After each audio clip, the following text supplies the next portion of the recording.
영진이 가면 길이 됩니다. 글로벌 영진. 영진 전문대학교. 여러분 안녕하십니까? 대구와 경북 지역은 가끔 비가 오면서 늦더위가 한풀 꺾일 것으로 보입니다. 모레까지 대구 경북에는 20에서 60mm, 경북 북부 내륙에는 최고 80mm의 많은 비가 내릴 것으로 예상됩니다. 대구 기상청은 모레 경북 북부를 중심으로 돌풍과 천둥, 번개를 동반한 시간당 30mm 안팎의 많은 비가 내리는 곳이 있겠다며 피해 없도록 유의해달라고 당부했습니다. 비가 오면서 내일 낮 기온은 대구, 구미, 안동 29도, 포항 27도 등 오늘보다 내려가겠습니다. JBC는 얼마 전 대구 시내버스 기사의 음주 사고 관련 뉴스를 단독 보도했는데요. JBC 보도 이후 대구시가 전체 버스 회사들을 상대로 음주 측정 실태를 조사해 단 한 건의 위반 사항이 없다는 결과를 내놨습니다. 하지만 취재진의 확인 결과 오후 근무자는 차고지가 아닌 정류장에서 교대를 해 음주 측정이 제대로 이루어지지 않았고 이동식 측정기도 부족한 것으로 드러났습니다. 안상혁 기자가 취재했습니다.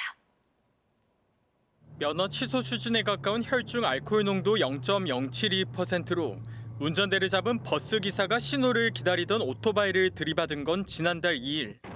대낮에 벌어진 음주버스 운행과 관련해 대구시가 대구 시내버스 회사 20여 곳에 대해 전수조사를 했습니다. 9일 동안 버스 회사 음주 측정 여부와 장비를 점검했지만 단 한 건의 위반 사항도 발견되지 않았다는 결론을 최근 내렸습니다. 그렇다면 대낮 음주 운행은 어떻게 가능할까? 대구시는 차고지가 아니라 정류장에서 교대하는 오후 근무자에 대해 장부만 기록하고 실제로 음주 측정을 하지 않는 경우도 있다며 문제점을 털어놨습니다. 여기에다 이동식 음주 측정 장비도 부족해 모든 교대 근무자가 현장에서 측정을 할 수 없다고 설명합니다. 많지 않다 보니까 그걸 이제 한 업체가 들고 다니버리면 또 딴 데는 못 하니까요. 그 외부에서 교대한 모든 버스에는 그 휴대용 음주 측정기를 비치하도록.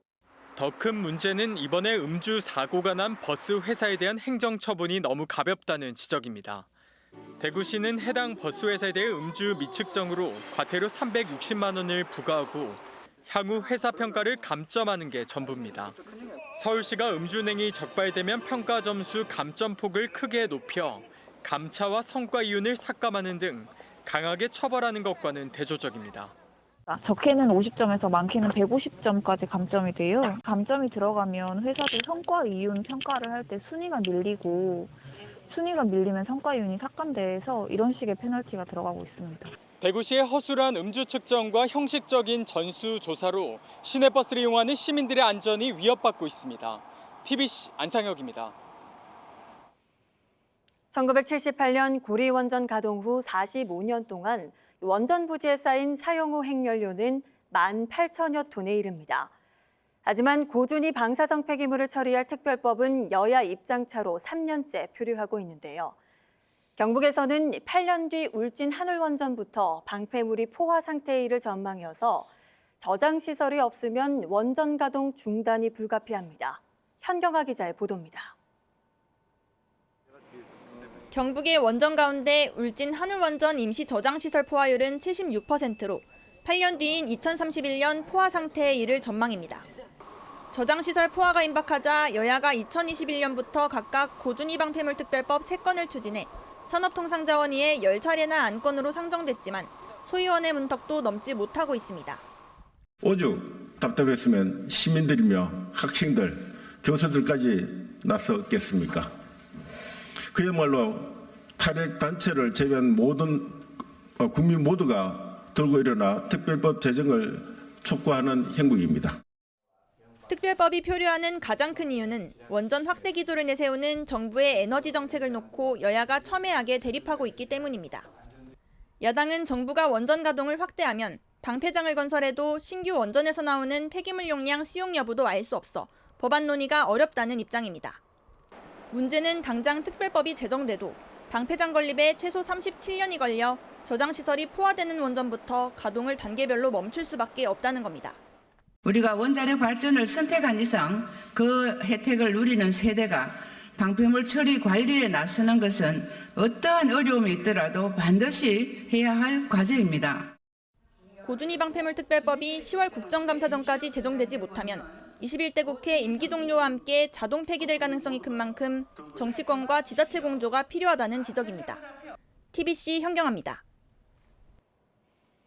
일본 후쿠시마 원전 오염수 방류에 따라 경상북도가 수산물 안전 주부 모니터링단을 구성해 수산물 방사능 검사를 확대하고 결과를 공개합니다. 주부 모니터링단은 수산물 시료 수거부터 전처리 과정, 실험 결과 분석 등 모든 과정을 감시하고 방사능 의심 수산물에 대해서는 즉시 검사를 요구할 계획입니다. 한편 경상북도 어업기술원에서는 주요 위판장 9곳의 방사능 검사 분석 주기를 기존 월별, 분기별에서 주 1회 이상으로 늘렸습니다. 오늘 오후 4시 15분쯤 포항시 북구 죽도시장 야외주차장 4층에서 소형 화물차가 상가로 추락했습니다. 이 사고로 화물차에 탔던 2명과 상인, 손님 등 12명이 다쳐 병원으로 옮겨 치료를 받고 있습니다. 경찰은 정확한 사고 경위를 조사하고 있습니다. 우리나라에서 처음 문을 연 경주의 스마트 에어돔 축구장이 큰 인기를 모으고 있습니다. 요즘 같은 무더위에도 평균 24도 이하를 유지하고 장마와 미세먼지에도 걱정이 없는데요. 시범 운영한 5달 동안 축구 200여 팀, 6천여 명이 다녀갔고 축구 외에도 다양한 체육 행사들이 잇따라 열리고 있습니다. 정석헌 기자의 보도입니다. 35도를 넘나드는 계속되는 폭염에도 경주 스마트 에어돔 축구장의 온도는 22.4도. 화랑대기 전국 유소년 축구대회에 출전한 선수들이 무더위를 잊고 생기발랄하게 훈련과 연습에 몰두합니다. 완벽한 냉난방 시스템을 갖춰 폭염과 강추위, 습도와 미세먼지 등 외부 환경에 관계없이 쾌적하게 운동을 즐길 수 있기 때문입니다. 밖에서 하면 좀 많이 더운데 여기는 에어컨도 막 틀어주고 시원하고 밖에서는 애들이 좀 늘어져가지고 좀 많이 덜 뛰는데 여기는 좀 시원하니까 좀 애들이 많이 뛰어서 실력이 좀 많이 느는 것 같아요. 밖에서 훈련할 때는 막 다이빙을 뛰면 약간 좀 아픈데 여기서는 잔디 상태가 좋아가지고 막 다이빙을 뛰면 그렇게 아프지 않아요. 여름에는 24도, 겨울에는 18도의 습도 50%를 유지하고 그림자와 눈부심이 없는 조명 시스템으로 경기력 향상은 물론이고 기량도 마음껏 펼칠 수 있습니다. 밖에서 하게 되면 서 있는 것만으로 힘들어서 일단 정말 기본적인 것만 세션을 할 수밖에 없는데 굉장히 환경이 좋아서 아이들 좀 다양하게 체크를 하고 이번에 1차 리그 때도 좀 그런 덕분에 좀 강팀도 한 팀을 저희가 이길 수 있었고 아이들이 굉장히 좋아하고 시설이 굉장히 좋은 것 같습니다. 시범 운영한 지난 6월부터 5달 동안 축구팀 221개, 6,500여 명이 다녀간 것을 비롯해 다양한 체육 행사로 2,700여 명이 이용했습니다.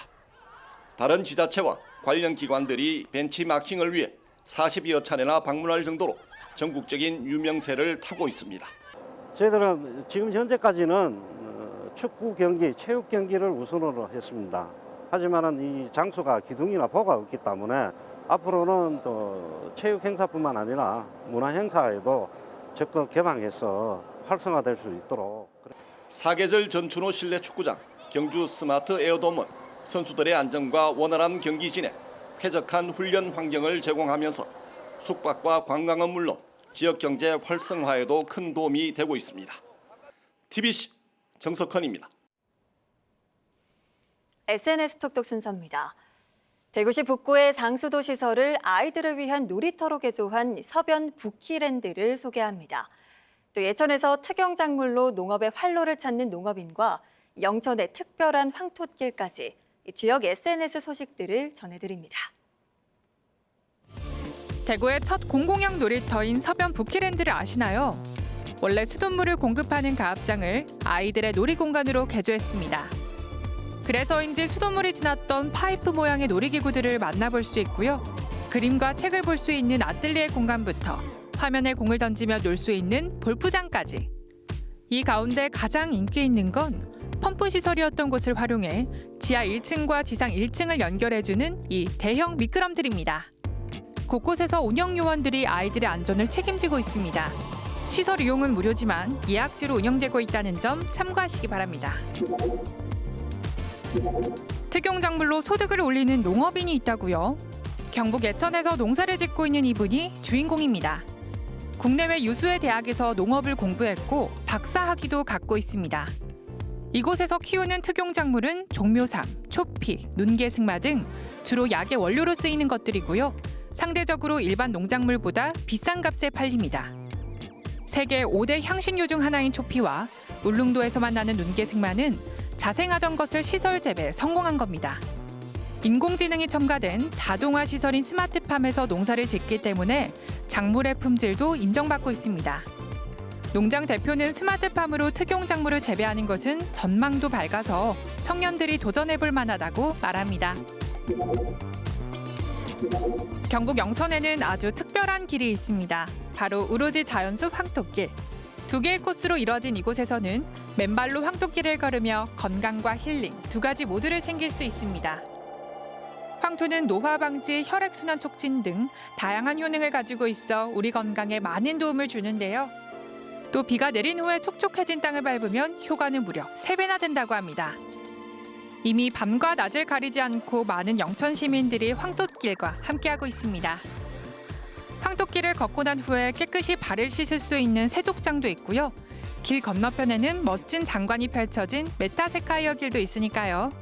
제2의 심장으로 불리는 발 건강 챙기러 영천 황토길로 가보는 건 어떨까요? 지금까지 SNS 톡톡이었습니다.